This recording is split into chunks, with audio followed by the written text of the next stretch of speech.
let's jump to another guy that we've been spending a lot of time on recently. That is top 247 linebacker Malik Bryant. He made his decision a little bit earlier today, deciding to go with the Hurricanes over the Florida Gators.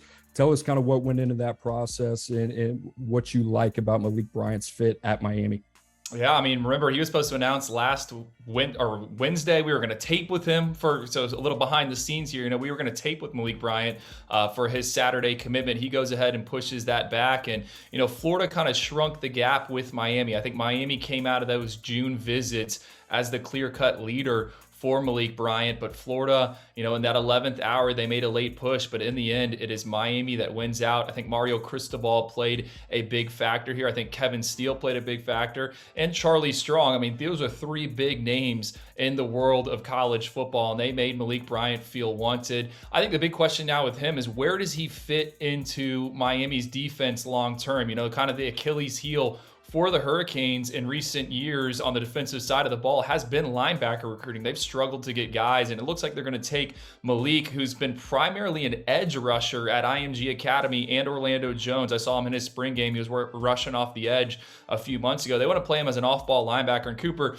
I think you would agree with me here. This is one of the more difficult kind of evaluations because, Malik has tweener traits. Is he a linebacker? Is he an edge player? I mean, I just label him as a front seven defender. So where do you see him ultimately settling in at the next level, maybe on Saturdays and even Sundays, if he does hear his name called one day?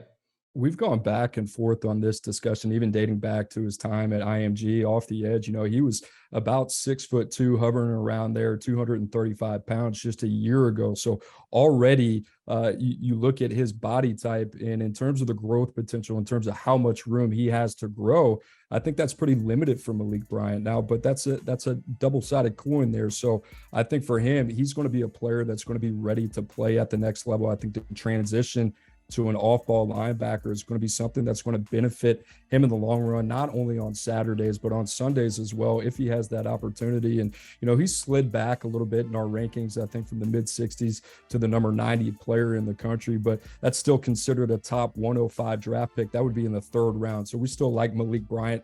And like I said, I think for him, his type of athleticism, the speed and space backer, that's what you want. You kind of want to be able to tap into that athleticism, put that guy in space, and I think he'll make an easy transition there. But certainly a lot to like if you're in Miami. He'll join a linebacker class with another top 247 linebacker in Popo Aguirre, and then also Bobby Washington as well, who I think is an athletic backer who's got some developmental upside. So Kevin Steele, Charlie Strong, definitely going to have some talent to work with in Coral Gables. But